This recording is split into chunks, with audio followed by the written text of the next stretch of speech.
ঈদুল আজহার শিক্ষা। অনেক দিন আগের কথা, হজরত ইব্রাহিম আলাইহি ওয়াসাল্লাম নামে একজন মহান নবী ছিলেন। তিনি আল্লাহকে ভীষণ ভালোবাসতেন। দীর্ঘ অপেক্ষার পর আল্লাহ তাকে একটি পুত্র সন্তান দান করেন, তার নাম ইসমাইল আলাইহি ওয়াসাল্লাম। হজরত ইব্রাহিম আলাইহি ওয়াসাল্লাম ও তার স্ত্রী হাজেরা আলাইহি ওয়াসাল্লাম পুত্র ইসমাইলকে পেয়ে খুবই আনন্দিত ছিলেন। তাদের জীবন সুখ শান্তিতে ভরে উঠল। একদিন হজরত ইব্রাহিম আলাইহি ওয়াসাল্লাম স্বপ্নে দেখলেন, তিনি তার কলিজার টুকরা পুত্র ইসমাইলকে কুরবানি করছেন। তিনি প্রথমে ভয় পেয়ে গেলেন, কিন্তু একই স্বপ্ন তিনি আবারও দেখলেন। তখন তিনি বুঝতে পারলেন, এটা আল্লাহর পক্ষ থেকে আসা একটি নির্দেশ। তিনি পুত্র ইসমাইলকে স্বপ্নের কথা জানালেন।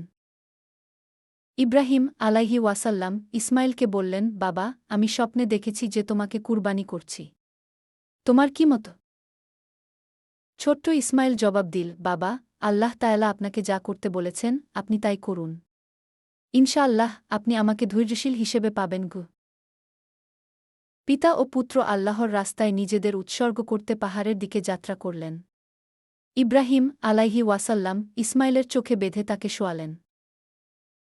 আল্লাহর নামে যখন তিনি কুরবানি করতে গেলেন, তখন এক অলৌকিক ঘটনা ঘটল। ছুরি আর কাজ করল না। তখন আল্লাহ তায়ালার পক্ষ থেকে জান্নাত থেকে একটি দুম্বা পাঠানো হল। আল্লাহ বললেন, হে ইব্রাহিম, তুমি পরীক্ষায় উত্তীর্ণ হয়েছ। এই দুম্বাটিকে কুরবানি করোক। হজরত ইব্রাহিম আলাইহি ওয়াসাল্লাম সেই দুম্বাটি কুরবানি করলেন।